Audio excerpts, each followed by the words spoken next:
All right, so welcome along, everybody. Thanks for joining me today. My name's Kerry, if you haven't met me before, and welcome to our writing workshop on dealing with writer's block.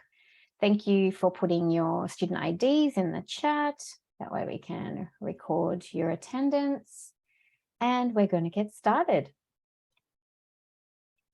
So just to begin, QUT acknowledges the Turrbal and Yagara as the First Nations owners of the lands where QUT now stands. We pay respect to their elders, laws, customs, and creation spirits. We recognise these lands have always been places of teaching, research, and learning, and QUT acknowledges the important role Aboriginal and Torres Strait Islander people play within the QUT community. All right, so a lot of content today, as there is in all of our workshops, because there's a lot of things to tell all of you. And the slides are actually already up on Blackboard, so feel free to go and grab those now or later or whenever you're ready. We are recording, and so the video will go up, but I don't think until tomorrow. So you'll receive an email with the link letting you know that the recording's good to go. So our goals for today, we're going to understand and identify issues that block writing productivity, and then look at some strategies to help address those blocks and increase your writing output. You're going to make a writing plan, and you are going to set some writing goals as well. So we'll have activities throughout as well. So we've got our welcome now. We're going to look at what is writer's block. You're going to have a peer discussion today as well. And we will have time for a Q&A at the end. So just to begin, to start you thinking, 2 questions here. You can write down a couple of things because you'll need your notes later. I'll just pop those questions into the chat. So basically, have a think about what your biggest obstacle is that you face that stops you from writing, or your biggest challenge. And that's the first question. The second question is, what do you think productive writers do to achieve their writing goals? What kind of writing strategies might they implement? You could put yourself as a productive writer if you want, or maybe when you are feeling productive, some strategies that you implement that help you to achieve your goals. So basically, 2 questions there. Just write a couple of little notes to yourself, and then we'll come back to those a little bit later. I'll give you a second to have a think about those and jot down a couple of things in your notes. All right, so hopefully you've jotted down a couple of things for each of these questions. Now, let's go in and have a look at what writer's block is and what might cause it.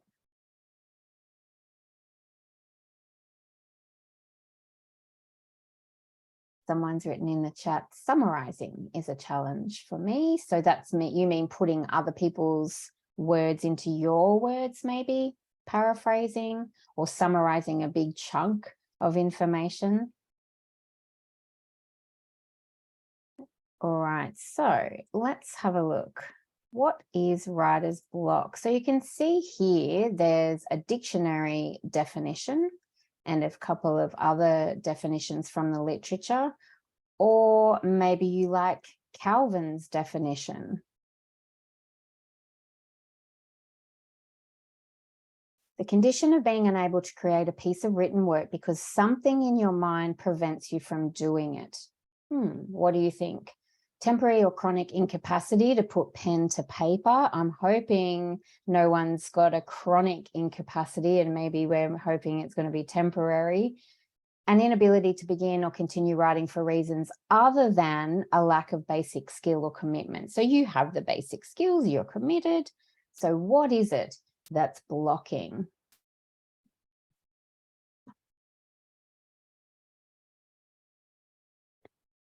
But I'm also going to pose to you today Is writer's block even really a thing? So, are you with Yoda? There is no writer's block? Probably not if you're here today.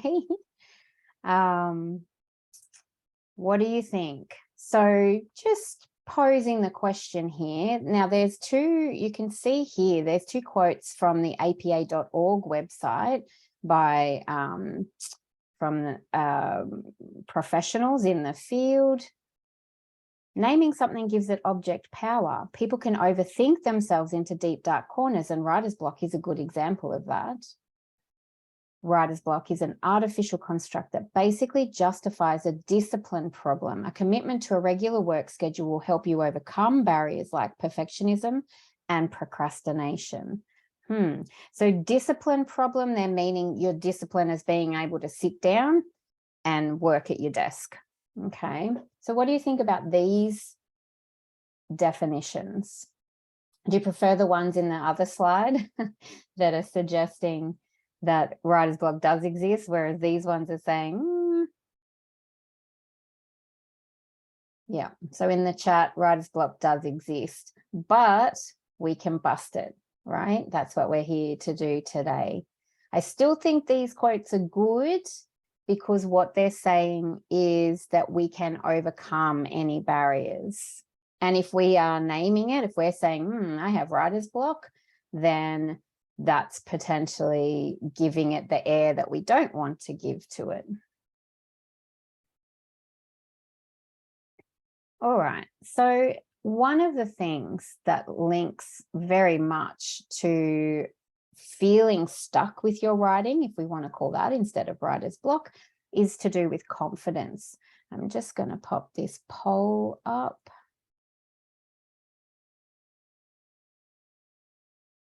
All right.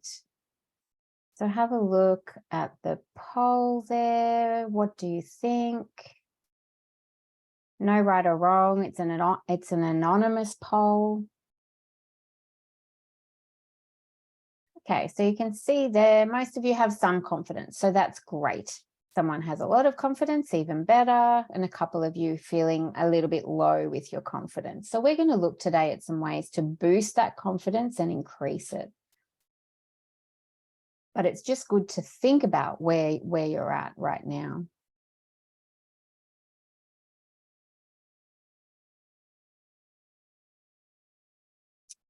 Okay, so couple more quotes, and I guess this is leaning more into the fact that writer's block is real and it is affected by our confidence as well.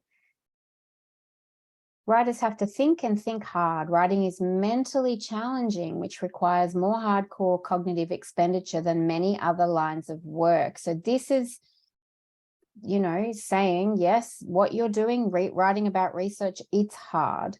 Okay, now this is an interesting one, the next one.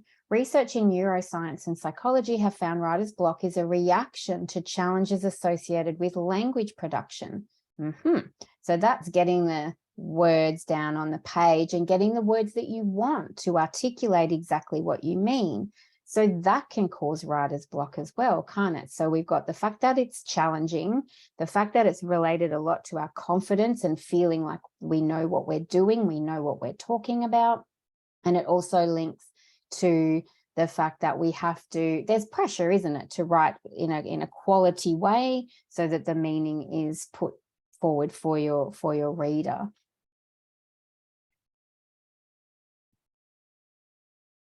So if you have feelings of being blocked, yes, they're 100% real, of course, but we can put some strategies in place to help you to overcome those feelings. So here's some things, again, that causes writer's block. There's quite a few. There's potentially a lot more than these. If you want to add in any more, you can. Now, for every one of these, and remember, I'm devil's advocate today, I'm saying we can overcome all of these things. So for every one of these, I can give you a counter argument as to how to solve them. All right, so that's what we're going to be looking at today. So stuck on what to write. I'm not sure what to say yet. I'm burnt out. I've had enough. I need a rest. I'm too busy. Busyness. That's something, isn't it? There's too many other important things I need to do. There's too much to do. I'm overwhelmed. I don't know where to start. I'm not smart enough. My ideas aren't good. I'm hoping no one's thinking that, because you definitely are smart enough. I need to read more. That's a good one, isn't it? I'm not quite ready to write yet. I need to read a little bit more of the literature. Wrong. The feedback I get is always negative. You might perceive it that way, and maybe some of it is, but I would say there's some positive there as well. I don't feel supported. I'm hoping that's not true. And I'm inexperienced in my field and in academic writing, so that's causing me to be blocked. And that links again to confidence, doesn't it? A lot of these are linking to confidence. So these are definitely real reasons, but what I'm saying is that they can be overcome. So what's stopping you from writing? Probably what's in the cartoon there. It's you. All right. So to start, let's think about writing and do a little bit of reflecting. Why? Reflecting is how we learn, how we grow. And I also want you to remember, this is a training degree. Your writing is how you will complete the degree, but at the same time, you're not meant to know everything about everything. You're learning, aren't you? So be nice to yourself is something that's a really important theme through the whole of today. So we're going to have a reflection activity in a minute. And so as part of that, I want you to start thinking about where you're at right now. Are you connected? Do you feel a sense of belonging to your peers, to your faculty, with your supervisory team? What are your feelings and emotions at the moment when you think about being part of the university? Are you seeking feedback regularly and widely, or are you avoiding feedback because you're not feeling confident? Are you keeping in regular contact with your supervisors? And also, I want you to think about the writing strategies you've been implementing recently. Maybe think back to a long time ago when you were being productive. Do you feel like you're being productive enough with your writing?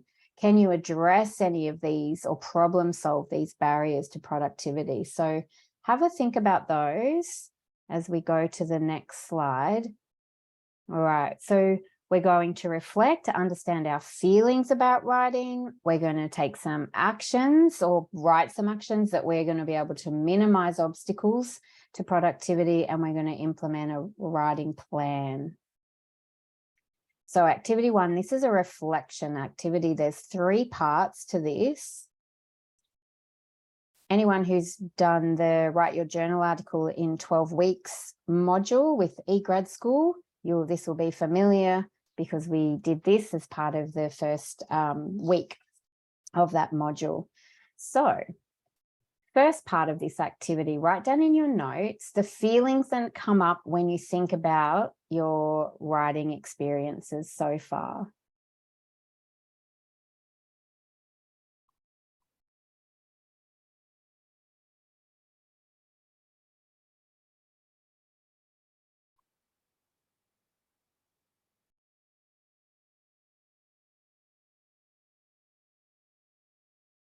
So they could be positive, they might be negative, you might have a mixture of both. There's no right or wrong, and you won't be sharing this reflection.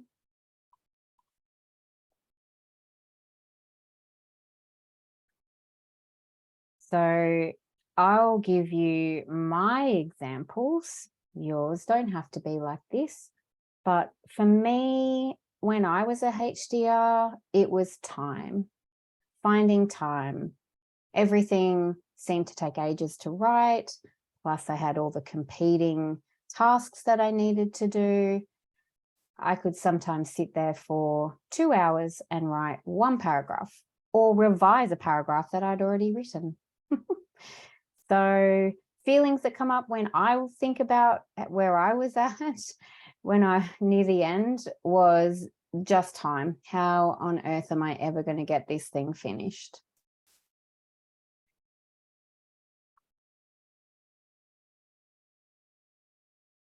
All right, so hopefully you've written down a couple of things. We will come back to these. So then now Next thing, you've thought about how you feel when you think about, oh, I've got to sit down and write a chapter or whatever it might be. Now think about what issues or obstacles might make writing challenging for you. So remember that this links to that first question that we had.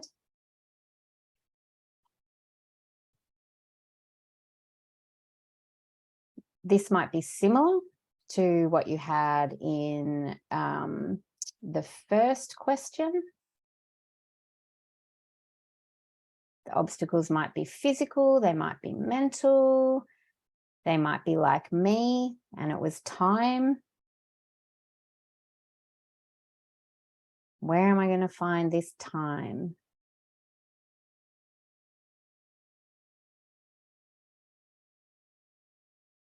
All right. Now the last one is a positive one. I want you to think about and jot down a couple of experiences where there was something positive about your writing. You were successful in some way as a writer.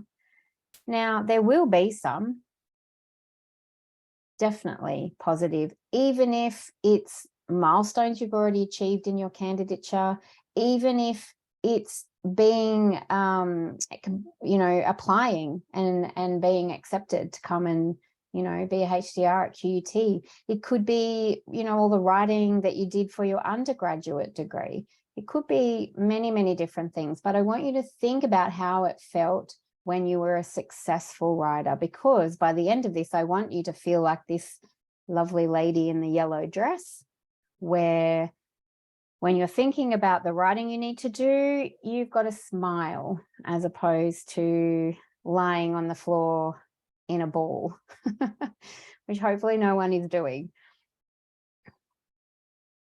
So there must be a time when you had some good feedback or you got a good mark. And as I said, there has to be something because you were accepted and you had to write an application, didn't you, to come here?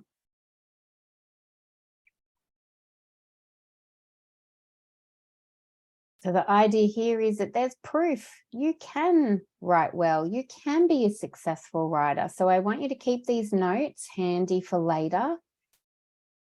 And hopefully by thinking about some positive writing experiences, it starts you to feel more confident and positive as well. All right, so what we're wanting to do today is to change any negative feelings to positive ones, don't we? Like I said, so if there was some in the first two questions, when you thought about how you feel about writing and when you thought about any challenges or obstacles, potentially there might have been one or two negative things there. So we want to change them to positive.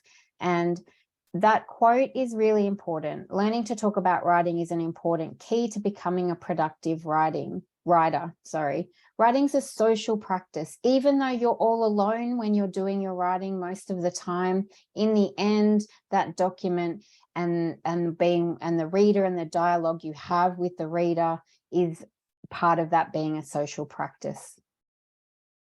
And once we acknowledge negative feelings, we'll find ways to address them. And if we can anticipate any obstacles moving forward, then we can put some plans into place to overcome them. So if you know the obstacles, hopefully you were really honest, then you're well on your way to overcome them. All right, so what's causing this writer's block? Here's some potential reasons that we looked at. Some of them the same as we looked at before. We're going to go through these. Procrastination, imposter syndrome, comparing ourselves to others, which is a bit of an overlap, isn't it, to imposter syndrome, wanting to write the perfect draft, affective factors. So affective factors just means your emotions and your feelings. My supervisor doesn't like anything I write. So these things potentially are leading to writer's block. So let's see what you think. We've got another poll.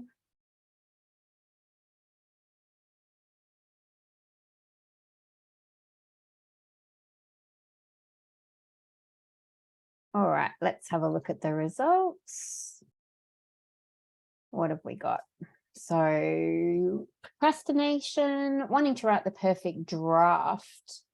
So, and no one's put, I don't get blocked. I put that one in just in case, but then I doubt you'd be here if you don't get blocked, right?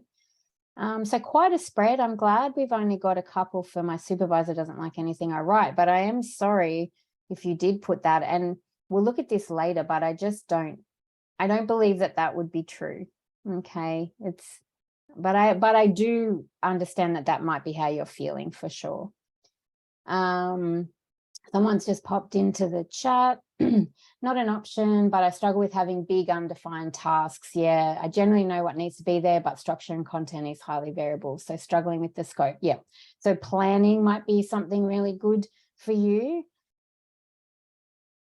And also just taking little bits at a time. Yeah, so we can, that'll definitely be something we'll look at as we progress.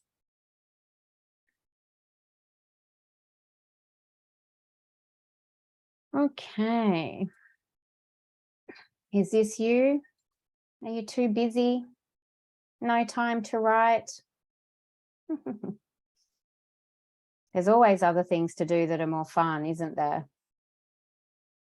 So if this is you, well, you're going to need to prioritize your writing at some point. Why not start doing it today? Yes, we will start today, right? Yes, we will. So then this is a good one as well. This might be you. You think you're writing, but maybe those words aren't coming out. Anyone in particular that might be you? Hopefully you're not staring blankly or shouting at the computer. Deciding on comma placement. Yeah, that could be me. Cleaning the house is definitely me.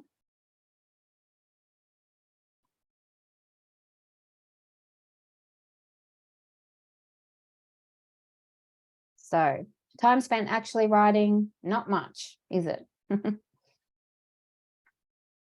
What about this one? Does your writing time turn into any of these things? Social media, doing the housework, looking for memes.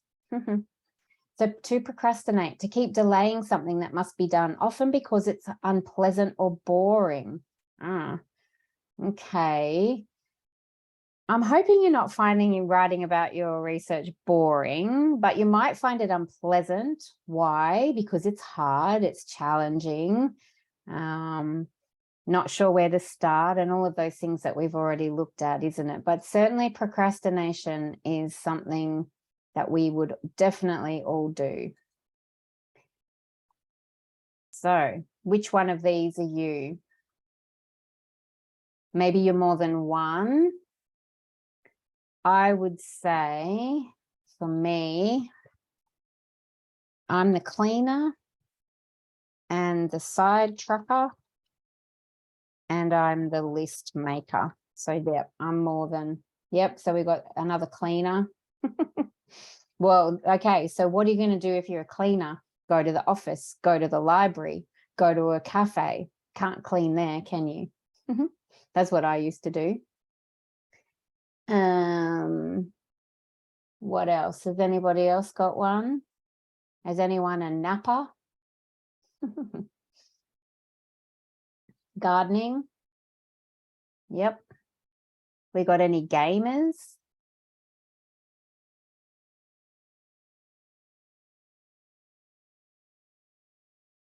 Yep. List maker, side tracker, internet researcher, a watcher. Internet researcher. Nice. Panicker. Oh no. Motivational writer. Where's that one? Meaning you need motivation to write? Oh, or looking for those motivational memes, maybe? All right, well, what we can say is that most of us will be at least one of these.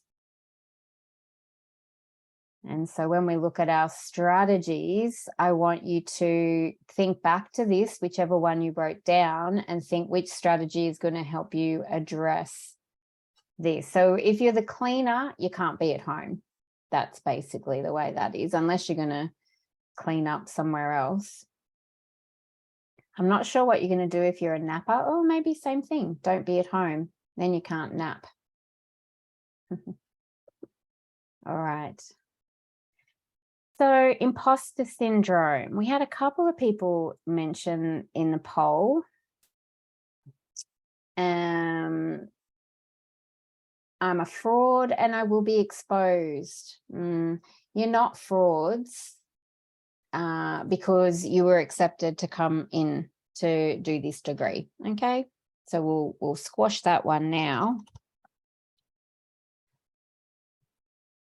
When we get negative feedback, maybe that's something that promotes a little bit of imposter syndrome. Maybe when you're just thinking, am I doing something that's good here? And also when we look at others, that's sometimes when that imposter syndrome can come into our minds. So if we do compare ourselves to others, just remember that looks can be deceiving. It might seem like other people have it all together. They're faster, they're better writers than you. We don't know everything about what other people's circumstances are. So if that's a perception that you have and it's someone who you feel comfortable talking with and you think, oh, geez, they're so good, talk to them and say. And I think you'll find that they have a lot of the same feelings that you have. So basically try not to compare yourself to others. You are you. Are you trying to write the perfect draft? Now, we had a lot of people say in the poll that this was one of the things that led to their writer's block. I think that was definitely me. Do you know anyone that's perfect though? No one's perfect, are they? So why are you trying to be perfect? Your drafts won't be perfect. That's the point, to get feedback, to make them better and better. Your thesis might never be perfect either. Sorry, maybe it will. I know I go back when I look at mine and I just think, oh, that could have been better. Bits and pieces of it anyway. So being perfect is not the goal here. All right. It's a quality thesis. Yes, definitely. But it's never a perfect thesis. So if you're waiting for perfect writing to seek feedback, you're going to be waiting forever. So you've got to let go of those drafts. They won't be perfect, and that's okay. No one's expecting. When you send a draft to someone for feedback, they're not expecting it to be perfect, okay? So you'll improve once you get the feedback. So affective factors are really important. So emotions and feelings are real. So I know at the beginning I said, is there really writer's block? Maybe, maybe not. But do you really have emotions and feelings? Yes, of course you do. And you shouldn't ignore them. That's part of that reflection that we did, isn't it? To try to think about how do you think about how you feel, thinking about the challenges that you have. The challenges could be in your head, you know, or and some emotions or feelings that you have. So, you know, don't minimize those, don't discount them. They are certainly real. What we want to do is try to work out how to address them. And, you know, each day is finite. There's only so many hours in each day. Maybe you won't reach the goals that you set for today, but that's okay. You've got another day. You try to do better. So if you're positive and put into practice some positive actions, that will lead to motivation, and then it'll be the circle of feeling positive, feeling motivated, and being productive. Now, if you are worried about your mental health, I do really encourage you to seek some support, talk to somebody, most definitely, because as we say, you know, our feelings and our attitudes link very highly to how we're feeling about being motivated and our confidence. So if we can try to break some of those negative feelings, yes, acknowledge them, breathe, then look out for ways to address them. And part of that too is engaging with others, you know, and seeing that we all have these anxieties. We all feel down sometimes, and we all feel stressed about doing this higher degree. That's what I was trying to say. So try not to isolate yourself. I've just put into the chat, actually, the counselling services at QT. They're there for you. So if you need to use them, it's a really good idea. So you can see here, QT actually has quite a lot of stuff around health and well-being. You can see down on the right side, there's a new tile there for the research students on HiQ. You can see health and well-being. That's a new one. You might not have gone in. Go and have a look at that. And next to it is the counselling services that are already put in. We also have some wellbeing training resources that you might find useful, even if you're not having very many, negative feelings and you're feeling control. These are still really interesting resources that, might be useful for you. And I'm just putting into the chat the link for the mental wellbeing resources. So you can see there the first 3 on resilience. They're 1.5 hour self-paced modules. You can do them at home on your own. And the 4th one is a 5-week eGrad School module. It's finished for this year, but it will be on again next year. So some really good resources just to help you keep on top of your wellbeing. So there was another one that we looked at. My supervisor doesn't like anything I write. A couple of you ticked that one in the poll. Firstly, as I say, it's most likely untrue. I would say 99.9% untrue, but I can understand why you might feel like that if the feedback process is not going as well as you would hope. And potentially you might need to be a more active participant in that process. So that's about your feedback literacy and your ability to engage with the people giving you feedback. So it's okay if you don't understand some of the feedback you receive. Ask for clarification nicely, of course, and that could start a really good discussion. As well as if you disagree with any feedback, it's okay to say, I don't really agree because of these reasons. And all of those, this dialogue about feedback helps to be constructive and leads to progress as well.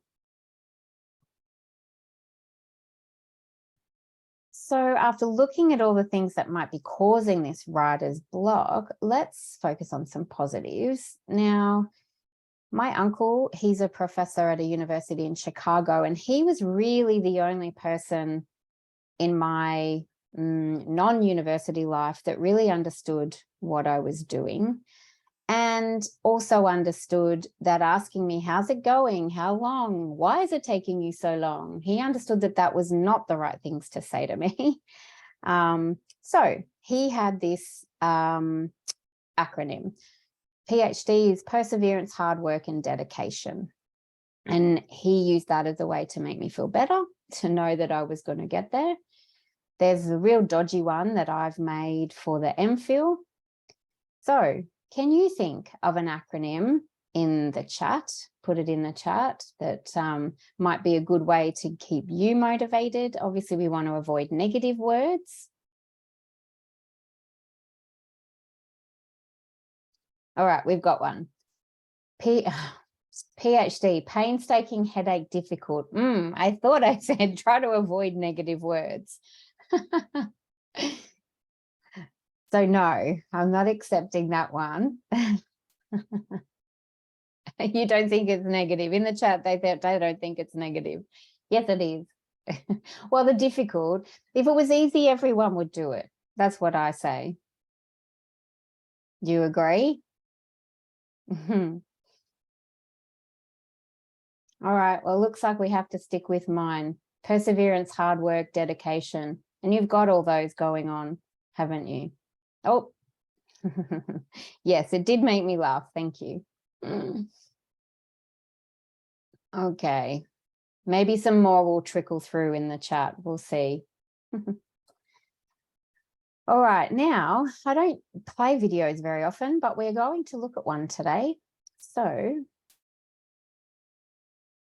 all right, you can see my screen. Did you hear that music? Yay. All right, cool.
Yeah, so I quite like that video.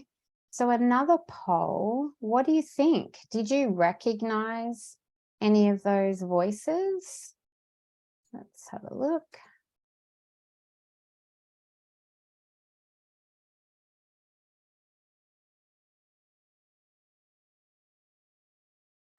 All right, let's have a look. No madmen. That's good, I guess.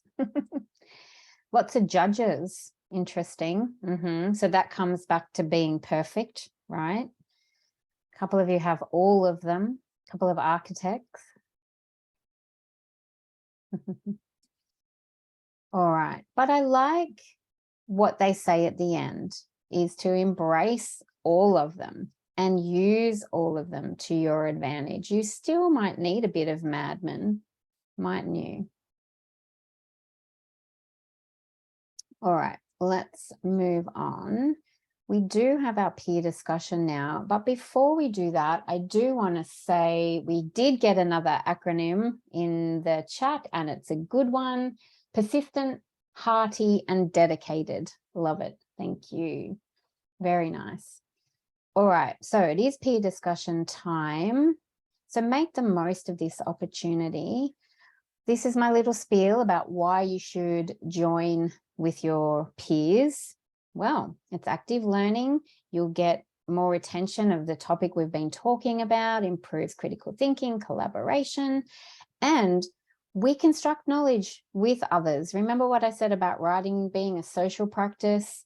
All this learning that you're doing is a social practice, and we gain more by talking to others and learning from each other. So you're going to pop into the breakout rooms. Here's your questions.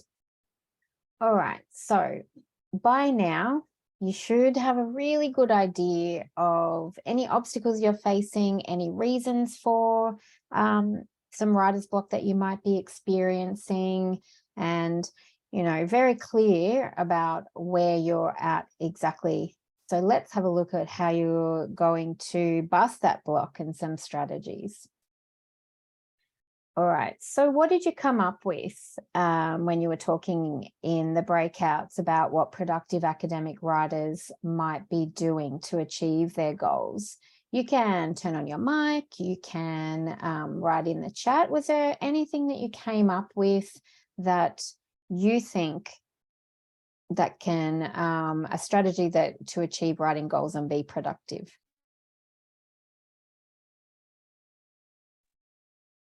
Any thoughts? What did you come up with in your breakouts? Or were you mainly talking about obstacles? Yeah, okay, that's fair. Yeah, so mainly talking about all the things that are bad. Yeah, I think by the time we all introduced ourselves and made everybody turn their camera on, we got through obstacles and that was it. We didn't get on to the second one at all. Oops. That's okay. That's all right. You did have a few in there because otherwise there was going to be just two. So that's all right. Hopefully you still had a good chat. Were there similarities in the things that were blocking you, or were there a wide range? Was there anything that we haven't talked about so far that came up? Nope. That's all right. The main thing is that you get the opportunity to chat. All right, well, let's have a look at what productive academic writers do. Resist imposter syndrome, project manage your thesis, prioritize improving your writing, prioritize writing time in your busy schedule. This is something you can't put off. It's got to be in there. We're going to look at TNT, which is the next thing, and parking on the hill. We're going to talk about seeking feedback because that's so important, and giving yourself a break. So let's go. So resisting imposter syndrome. What do you think about this image?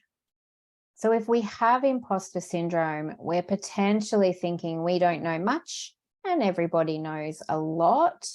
But the reality is we all know a little bit or even a lot. And we all know different things, and there's some overlap. One of the things that's good about the discussions is you learn that it's not just you that's feeling blocked, it's everybody, which doesn't make it a good thing, by the way. We still want to bust that block.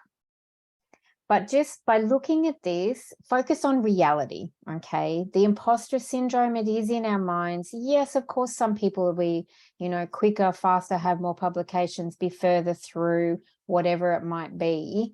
But that's okay, because you're not them, you are you, and you do the best that you can. So resisting, it's okay not to know everything. As I've said before, this is a training degree. You're learning every day. You're not supposed to know everything. Otherwise, you would have already graduated. So try not to compare yourself, your pathways, your progress. Everyone's coming into QUT to become a researcher. You're coming from all different pathways.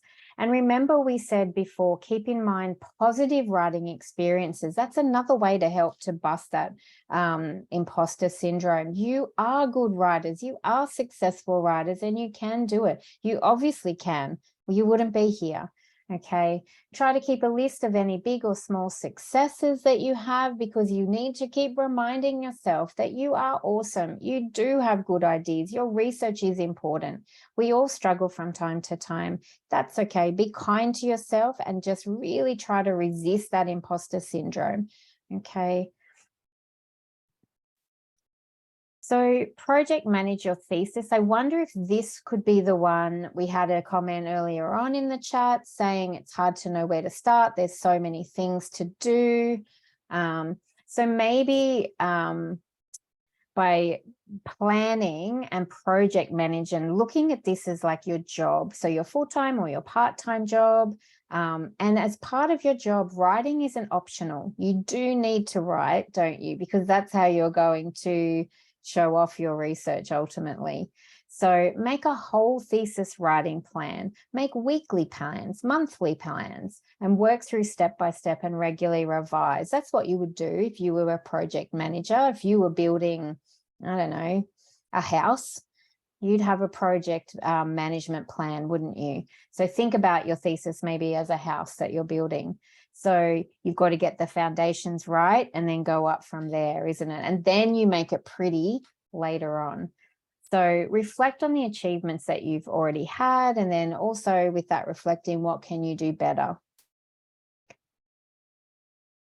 So we do have a project management module that you can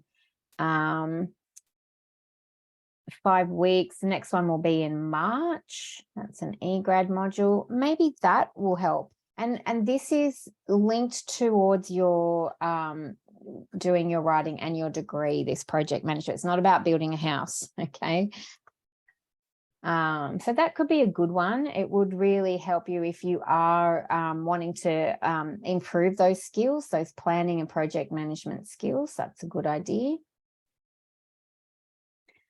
So here's some other resources as well that you could use. Remember what we're talking about. We're talking about planning. Have a plan so that you can feel like you're ticking off the boxes and achieving them as you go through. So both of these are from Think Well. You might have heard of them. They have a lot of fabulous resources. A lot of them are actually free. I'm just putting the website into the chat. So you can see the first one. Look how that's it's a whole thesis plan, year 1, year 2, year 3. So looking at those monthly, there's a writing audit there as well. That's a good one when you're nearing the end. So 2 useful tools. If you're not a big planner, that's okay, but I feel like this is something that you do need to have some kind of plan in place. So if you're someone that doesn't like to look too far forward, maybe that you can make an exception this time.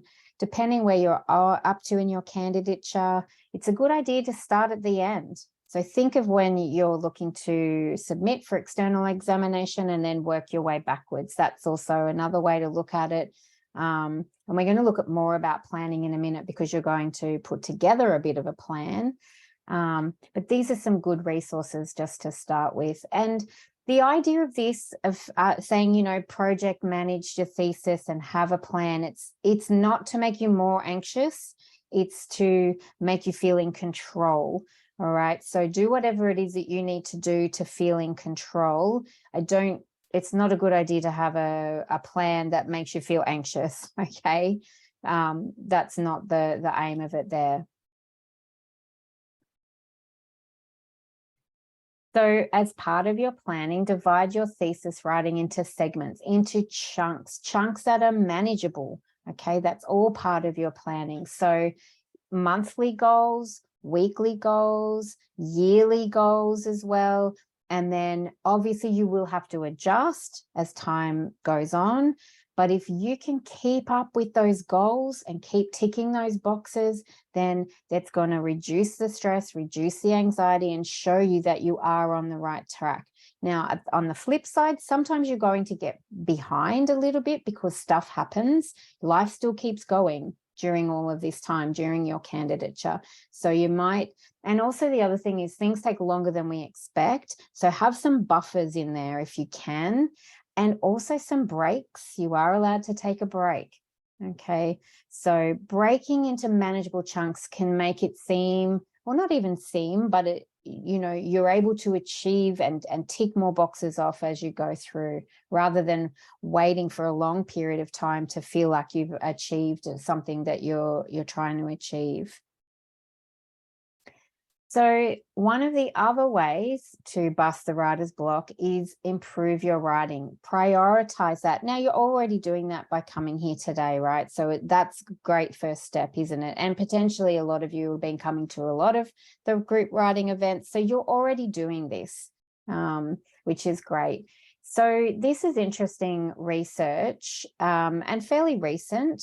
So 3 main reasons why HDRs experience writing anxiety. Now, I will link anxiety to block, right? Writer's block. You're blocked because you're anxious that you're not writing the right thing, that you've got so much to do, where to start. So those two are linked. So what causes writing anxiety? Lack of confidence, lack of skills, so thinking your skills aren't good enough, and time, right? Time is finite. So planning, making sure you're very clear on where you need to be at each milestone, or however you want to divide it. How do we improve our writing skills? Coming to these sorts of events, but also by writing and receiving feedback. Okay, they go together. And if you've got a good plan that's achievable and you're improving your writing and you're seeking feedback, that confidence should build and build and build. Okay, so they're all going together. So self-efficacy just means how you feel about your own skills and your ability to improve those skills by utilizing the resources and tools that are available for you. So it is possible to reduce that writing anxiety, which in turn will help with your block.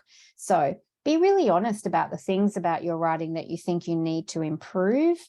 Are you implementing effective research writing practices? So we talk about those a lot in the writing events. Are you using you know, is your writing coherent? Is it cohesive? Are you good with your paragraphs? Are you good with your sections and the flow? All of those things that we touch on in all of our writing events. So be honest about what you think you need to improve, and of course, seek feedback. By seeking feedback, that's how you learn to know where you need to improve. And you can ask your supervisors explicitly and say, what parts of my writing do I need to improve?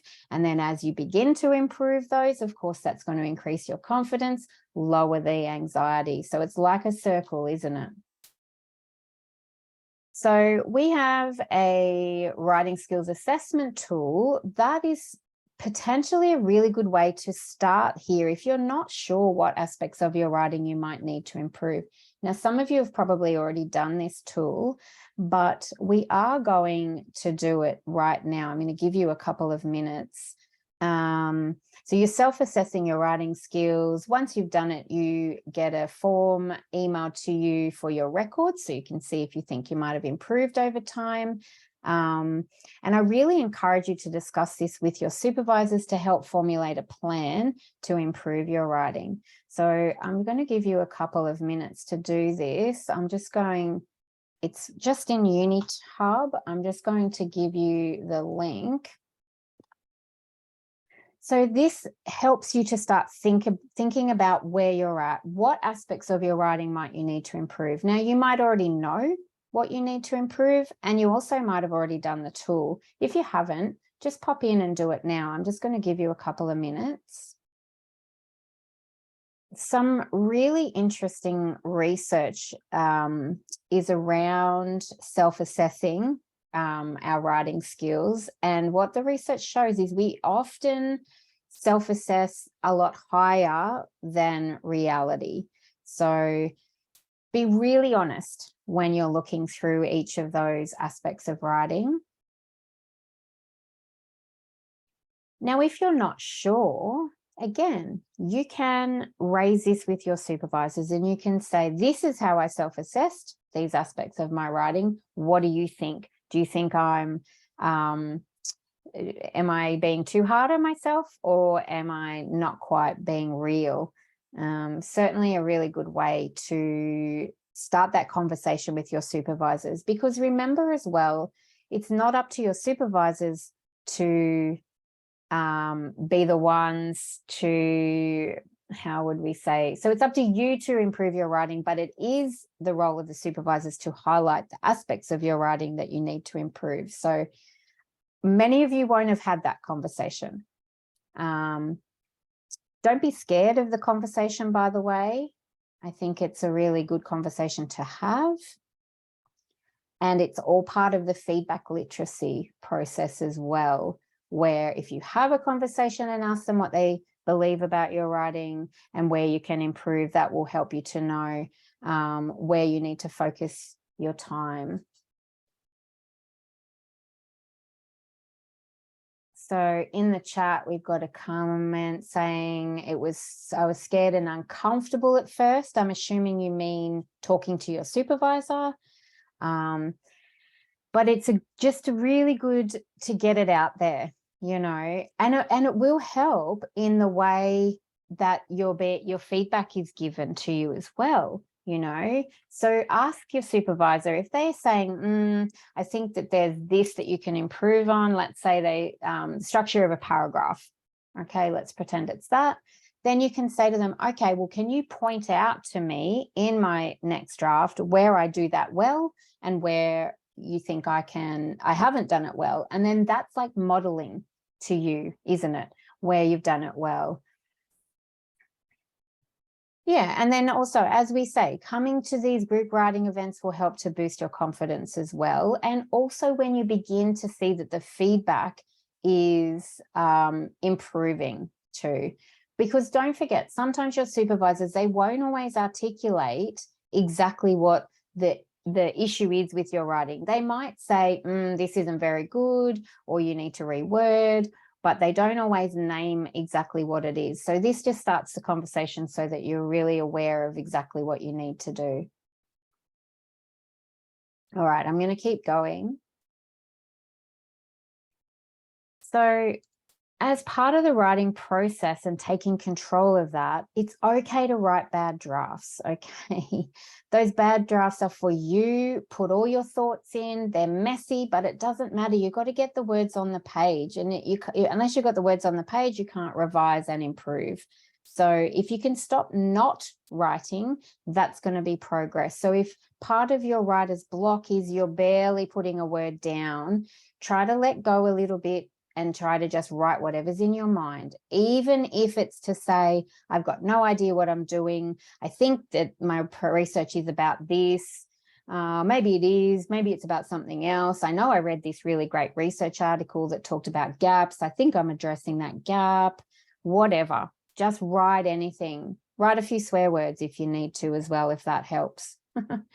But when you avoid writing, there's that vicious circle, isn't it? It leads to more anxiety and more worry, and your confidence will go down and down. So just write anything. Those messy drafts are so, so important. You need that first messy draft, then it'll get less messy, even less messy again. And then finally, it'll be looking like something that you can send to your supervisors. Because writing and thinking go hand in hand. I know we do a lot of thinking, of course, so get that thinking down on the paper. It'll be messy, but it doesn't matter. You'll sort it out as the time progresses. And don't forget too, those messy drafts, you're the reader, so there's no pressure initially, is there?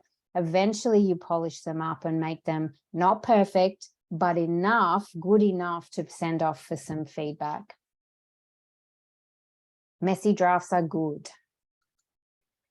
So if you're stuck in the thinking stage, this is from Think Well as well. I quite like this one. This is again an exercise in flipping our negative thoughts. I can't do this. I could have a go. I can't think of anything. I could write about anything. It'll be stupid. No one else is looking at it though. I feel stupid. That's okay. This is a waste of time. Well, not really. It's better than your writer's block, isn't it? Remember, not writing is bad. Writing something is good. I should be really writing, not doing this crap. This helps me get writing. This is my messy draft. It's okay. What else am I going to do? Am I going to procrastinate some more? Mop the floor? Look at Facebook?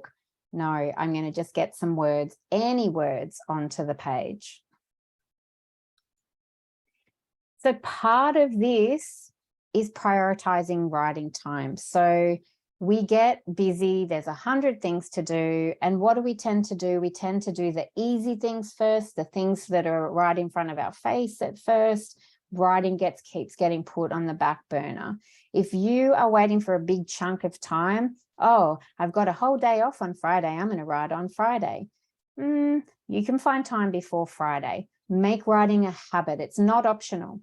Okay, you have to do it. Try to force yourself to do it every day, even if it's just for 15 minutes. You'll be amazed what you will get done, even if it's messy writing for 15 minutes. So you need a writing schedule. When are you writing? Where are you writing? And what are you writing? We're going to do that together in a minute. So don't wait till you feel ready, okay? Because if you wait, you'll be waiting forever. Doesn't matter if you're not ready. Write anything, messy drafts. It's part of the thinking. So also our chat earlier about procrastination, recognize it. I'll just go and tidy up my end note for a minute. That won't take long. 2 hours later. I might just look at how to format my document. I might go into HiQ and see what writing events are coming up. Not writing, is it? So we're going to do a writing plan and you're going to adhere to it. Now, the key to a writing plan or a writing system, your when, your where, your what, it has to be achievable, okay? But once you've got a plan and you start sticking to your plan, you'll be amazed how you feel. You'll feel more confident, you'll be productive, and the anxiety will reduce, confidence will increase. That's what we're aiming for.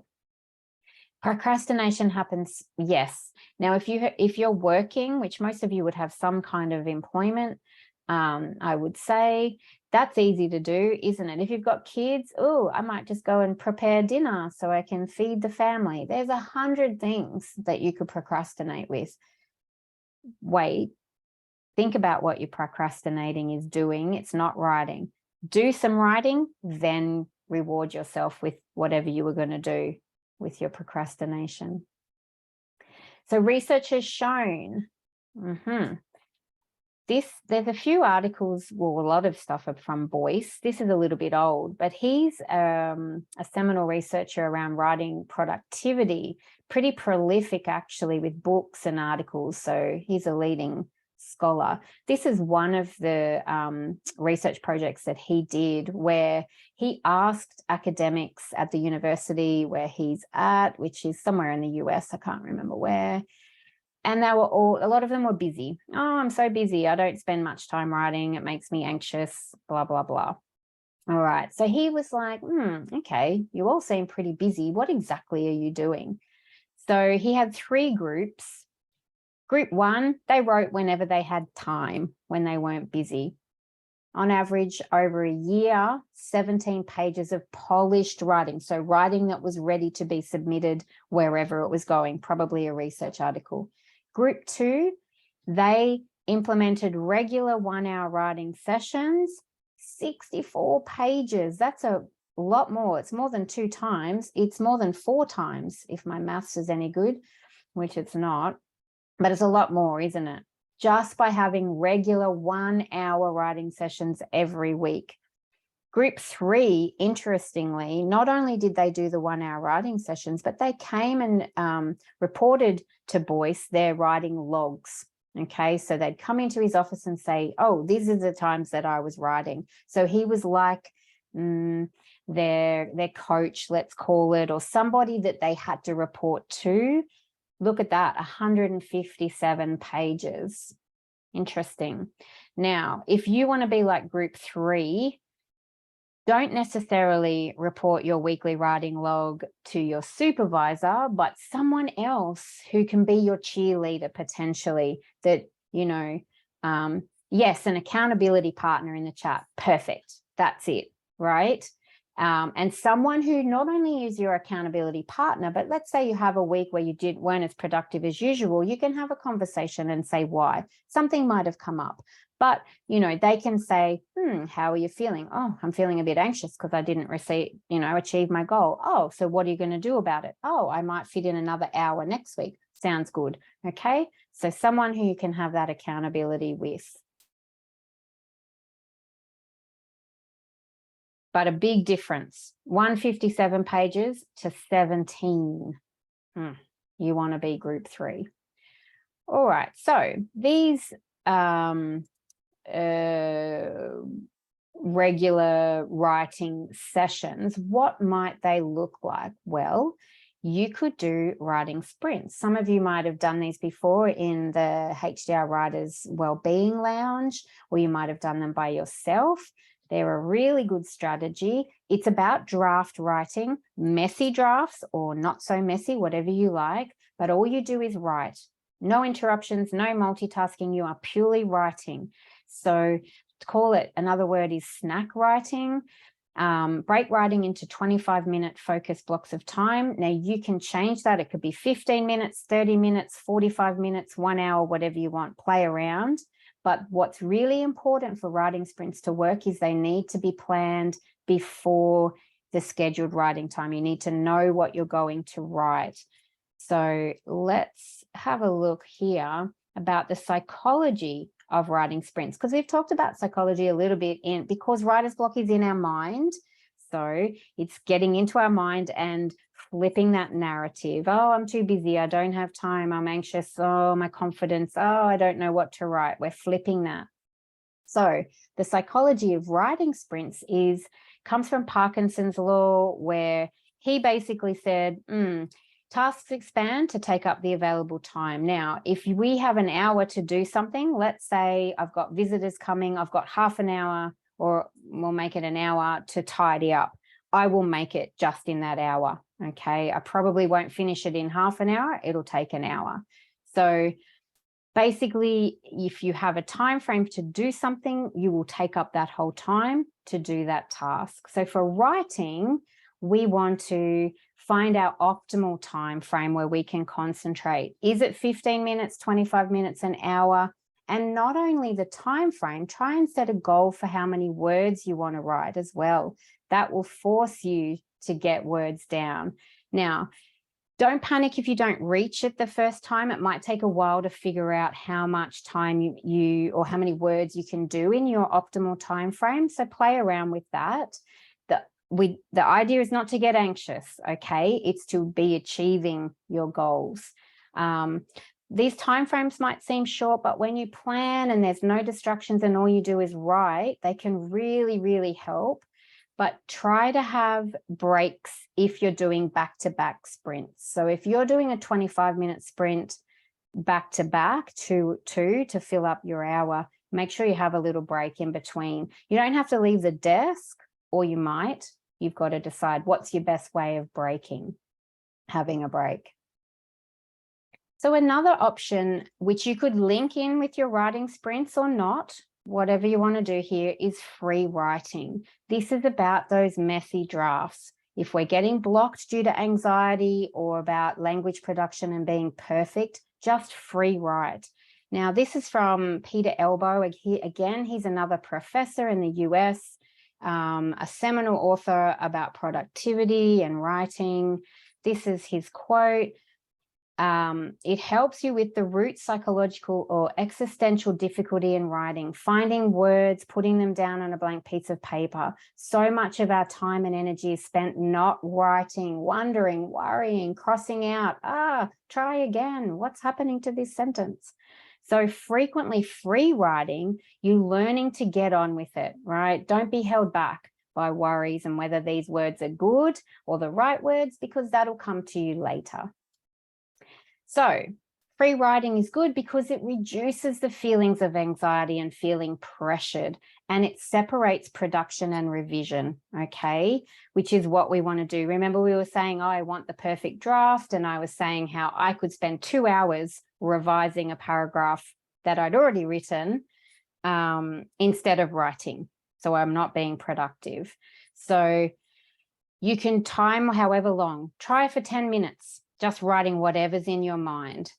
The quality here is not the goal. It's not about quality, it's fluency, getting words pumped out and on the page. If you don't know what to write, say, I don't know what to write. I'm stupid.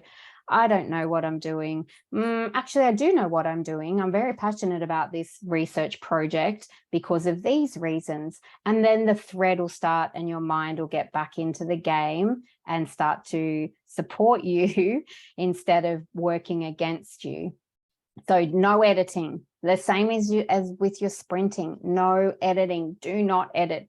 If you need to leave yourself notes in track changes, if you're on the computer or wherever it is, that's okay to come back later, but no backspace, right? Just keep writing. You could do this in conjunction with your writing sprints or separately, you decide. Another really good thing with these sprints or your free writing is, where do you start? Remember I said where are you writing, when are you writing, and what are you writing? This is really important for your what are you writing. So obviously you're writing the next thing. This is again coming from Think Well. If you go in there, you'll see them talk about this. So the next thing is an exact, specific, small thing. Okay, you're not your next thing for your next writing sprint that's happening this afternoon or tomorrow. You can't say, oh, I'm going to finish my lit review. No, that's too big. It needs to be small. So you can say, I'm going to finish a paragraph where I'm talking about a key concept, and that will go into my literature review. Okay, has to be something small. Now, parking on the hill is about your future self. So when you're finishing a quick writing session, your free writing or your timed writing, when you're done, tell yourself, your next future self, where you're up to. What's the next thought in your head? Right, after this paragraph, I want to write a paragraph on blah. And then that'll set you up for your next time. So write for yourself right now what your two next things are that you're going to write. Because remember, in a minute, we're going to do your writing plan, where you're going to work out your where and your when. So let's work on your what. What are the two things that you need to write in the next few days? You should be able to think of something. Okay, so someone's put in the chat, well, someone put in proofreading and editing, and that's a no. That's not what you're doing in these next things. Results in my manuscript. Which results though? Be more specific. Methodology and abstract. Too big. Too big. Abstract maybe not too big, but methodology way too big. Which part of your methodology? Keep it small. Even if you're giving yourself an hour for your timed sprint, you can't write your whole methodology chapter, or probably even your whole abstract. So see how you need to put it into little things, depending, and especially if you're going to do 15 or 25 minutes. So pull out a part of the methodology or any chapter that you're looking at.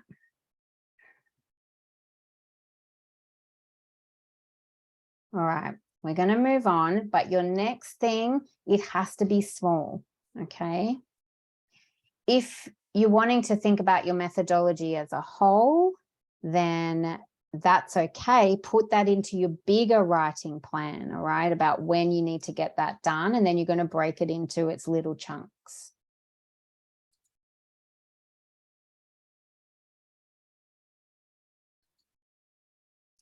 Okay, writing's a social practice. You've got to seek feedback. So we've talked about the messy drafts. Come back, polish them up, make them better. That's not part of the writing though. That's a coming back and proofreading and improving.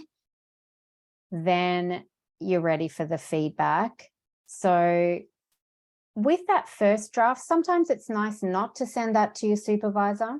Send it to a friend or one of your peers, potentially, or someone in your family. Don't forget, when we're seeking feedback, it's not always going to be positive, and that's okay, but hopefully it's constructive. Be part of that dialogue with whoever is giving you feedback. Tell them exactly what you want feedback on. And when you do receive the feedback, try to be happy. oh, this is going to help make my document better, rather than dwelling on, oh, look at all the work I have to do now. Think about making the document where it needs to be, and that this is going to be a process and you're going to get there. Improve your feedback literacy. We touched on this before. When you seek feedback, ask questions. Ask them, hey, how's this section flowing? Is the structure right? Have I explained a certain concept in a clear way? Try not to send, if you're going to send a chapter, that's okay, but give your supervisor or the person warning that it is going to be long, so that they know that they need to put some time into getting it back to you. When you receive the feedback, breathe. It's okay. They're not telling you that you're a terrible person. They're saying some parts of your document need to be improved. Okay, look for the positive points. I know we dwell on the one negative thing that we perceive as negative. Try not to do that. Try not to respond straight away. Give yourself a little bit of time to consider it and think about it. And the more feedback you get, the better you're going to get at dealing with it as well. This is a good thing to come to peer feedback sessions if you haven't been to those. There's actually one on tomorrow. There's only 2 more left for this year, but this is a really good way to test the readability of your documents, okay, before you send it to somebody else. We'll have them again in 2023, and we'll even look at some face-to-face as well. I've just put the link in, by the way, if you wanted to register. Give yourself a break. You know, you're one person. You are allowed to have a little break, a little hour off, or a day off, or 2 days if you need it. Be kind to yourself. Now, sometimes though, if we do need a break, it is possible to do a productive break. Let's have a look at what that might look like. So remember, we've been talking about procrastination. Is it procrastination or is it incubation? There's a theory behind the idea of taking a break. So Graham Wallace, another seminal author from a long time ago, he died in 1932, but people still use his work. Graham Wallace, he has a book, The Art of Thought. And what he talks about in that book is the creative process takes time. You're being creative writing your thesis. So 4 stages: preparation, your proposals, I guess, incubation, illumination, oh, light bulbs are going on, verification, okay? So getting verified that you're on the right track. So incubation, there's menial tasks that you can do where your subconscious is still processing what you're stuck on. It gives us time to step back, but time it and come back to your desk. That's how it will work the best. So notice and reflect over the next 2 days. When are you procrastinating? But maybe sometimes you're incubating. Do you have something you do that's a menial task where your incubating might happen? For me, in the shower, because there's nothing else to think about. There's nothing else going on. And that's where I have my best ideas. I used to keep a pen and paper in the bathroom. Even now, so when I'm thinking about my classes or I'm stuck on something, I'll invariably come out of the shower and go, oh, I had a great idea. So what is it for you? Washing up, mopping the floor, going for a walk, taking the dog out. It does need to be timed though, and then you do need to come back and make the most of what you've incubated. So yeah, so some of it's walking, when you should be sleeping. Okay, so if you're thinking and not sleeping, is it possible to get up? I actually also had a notepad beside my bed. Yeah, so 2 a.m, are you able to turn on the light? Or could you write something in your phone? Not ideal to have your phone at 2 o'clock in the morning, I know, but you could write some notes maybe. So that incubating can be a positive thing, all right? So recognize whether you're procrastinating or are you incubating. Incubating is going to work if you then take action to what you were thinking about. So reflection is how we learn. All right. What did you write for activity 1? You don't have to tell us, but those feelings about writing and those potential obstacles, how can you address them? We've looked at so many different things, I know. Even if you can jot down one strategy that you want to implement that's going to help bust the block, to help get you into some good writing habits.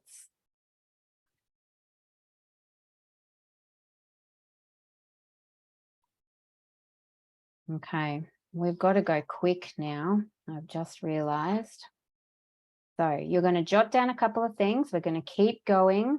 Later today, again, reflect on the session. Even if it's going back through the slides, try tracking your time. Where does your time go? Is there anything you can tweak to increase your productivity?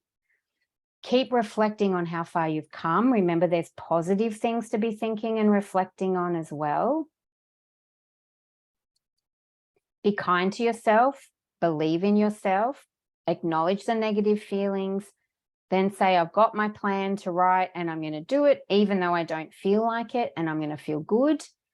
Remember, you need to last the distance. So if you're constantly stressed, it's exhausting. So be patient, give your ideas time, use the incubation method and reward yourself as well. Maybe there's a positive mantra you can come up with. Mine is, I'm going to write it in the chat. Each day, I would say to myself, I'm one person. I can do what I can do. And tomorrow is another day. Okay, so if I've come home after a big day and I didn't quite achieve everything, I'll be so, okay, I did the best that I can do. I'll go again tomorrow and do even better. So if there's any mantras that you want to pop in the chat that you use to yourselves, probably better ones than that. So we're going to make a writing plan right now. Hopefully we're going to do this so that we don't have that last minute panic. Let's avoid the panic. Righto, your plan, like I keep saying, it needs to work. It needs to be achievable. Okay, so don't say that you're going to get up at 5 a.m. every morning and write for 2 hours if you're not a morning person. That's not going to work. It needs to be achievable. So try those short writing sessions daily if you can. And at the very least weekly. Don't wait for big lots of time. Remember, where are you going to work and when? That sets you up. Okay, sometimes you're going to write better in other places. Where's your best place that you're most productive? It might not be at home. Okay, so work out a schedule, and if you don't achieve your goals, make a new plan. Now I'm going to just pop into the chat. I don't know if you would have, if everyone opened the email from UniHub. Here's your weekly writing planner in the chat. I want you to open that up. First thing you're going to do is block the time when you can't write, because you've got work, family commitments, you go to the gym, you're doing your data collection, you're in the lab, you're doing something else, you're proofreading, you're editing, whatever it might be. So you've got that now, the weekly writing planner. You can change it to make it how you want it. So once you know and you've blocked out when you can't write, see what's available for writing. So here's an example. So the blue blocking out, can't do anything at work. But there's 2 days where I might be able to do an hour of writing at lunch. And then the other days, 2 hours in the morning. Now, is this going to work if you've got kids to get to school? Probably not. So this is what I mean about your plan being achievable for you. Now, if this is my plan, my kids get themselves to school. Well, I don't, and they actually, none of them go to school anymore. So I don't have that issue, even though I put school pickup.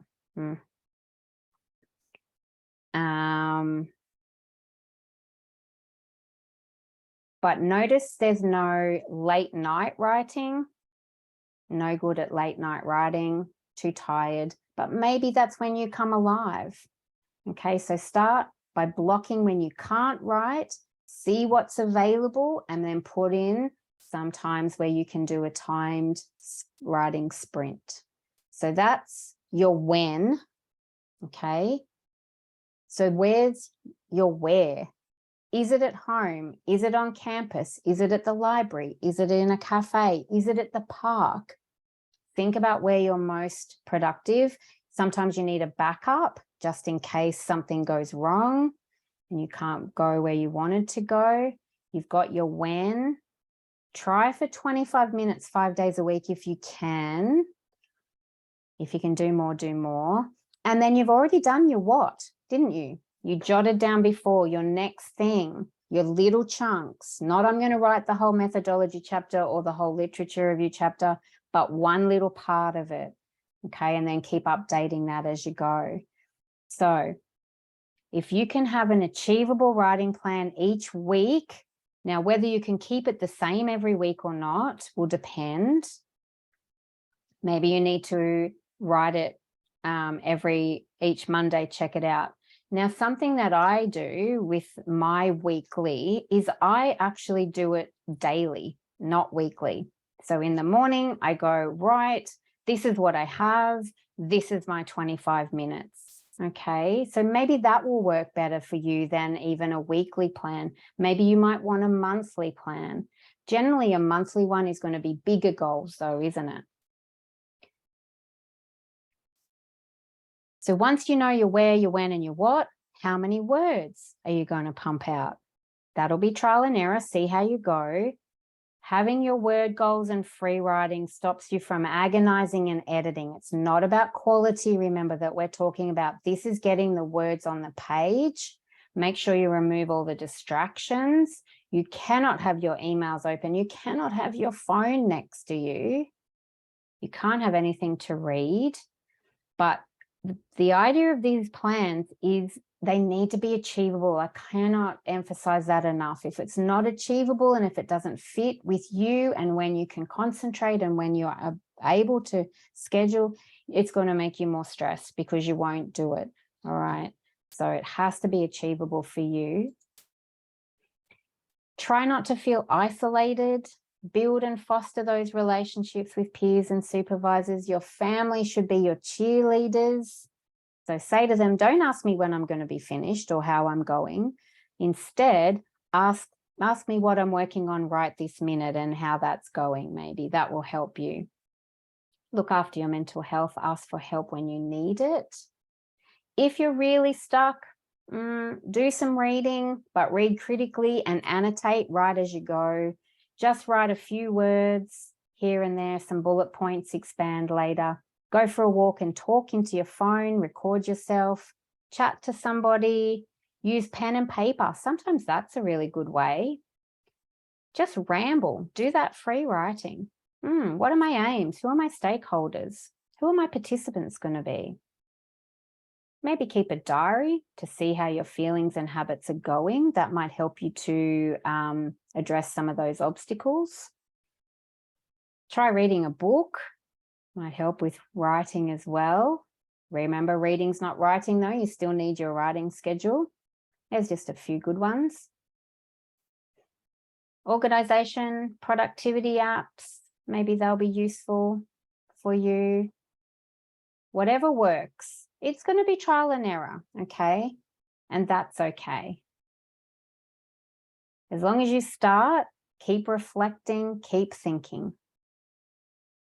Thinking about your plan, and there are ways to address your obstacles and then do your writing. All right, so stay positive. You can do this. Think of your passion, your motivation. You will find the answers. Your hard work will pay off. Set the achievable goals, commitment and practice. You're not meant to be a perfect writer yet. It's a work in progress. You will get there, but focus on improving your writing. Get feedback on your drafts and your writing skills. All right, so that's brought us to the end. Just to finish, take the time to understand what it is that stops you from writing and address the obstacles, all right? Try to avoid those negative thoughts. Acknowledge that they're there and say, that's a good thought or a terrible thought. I'm going to flip that around, okay? Counter them with positive actions. Make that writing schedule. You've got that writing planner now. Use it. or however it is that you want to use it, or make your own plan, make it achievable, surround yourself with supportive, positive people, and look after your mental health. And you will bust that block. Don't forget the slides are already up on Blackboard. The recording will go up tomorrow. I'll send you an email with all of that information. If you want to know more, we've got writing up your thesis on Thursday. We've got proofreading on Tuesday the 6th. We've got a whole HDR Writer series of resources on Blackboard that you can go in and have a look at. They're all finished for today, for this 2022, except for the writing up and the proofreading. Obviously, we've got those ones left. I'll put some links into the chat. They'll all be offered in 2023. Oh, and quickly, the HDR Design Sprint. Have you guys heard of this? It's on in February. You will be working with other HDRs to come up with some really great ways to address the United Nations Sustainable Development Goals. Really great opportunity. You get a $500 stipend for that full-time week at the end of February there.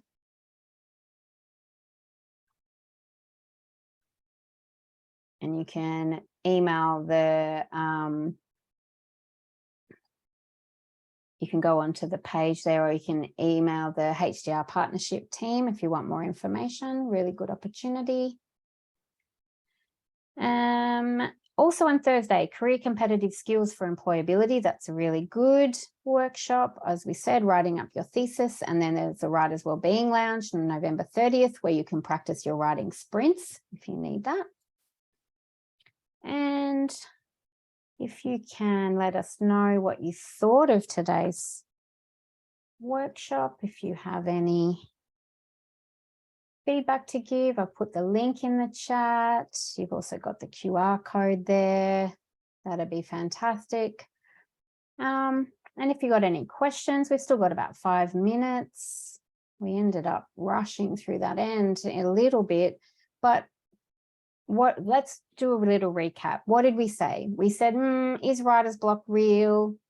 Yes and no. It is real because we're experiencing it, but it is all in our minds. There are ways that we can address it and be less blocked.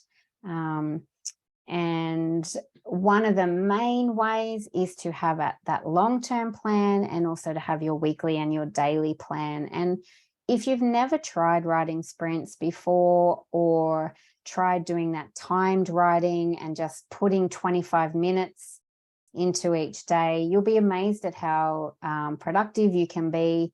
But as we said, it has to be achievable. It has to fit into your life and your lifestyle.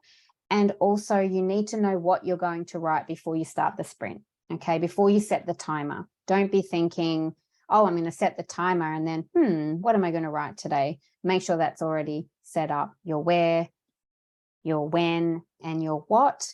And I'm sure that you'll get into those really good writing habits. Your productivity will increase, and you'll learn to know the best ways for you to address your own obstacles.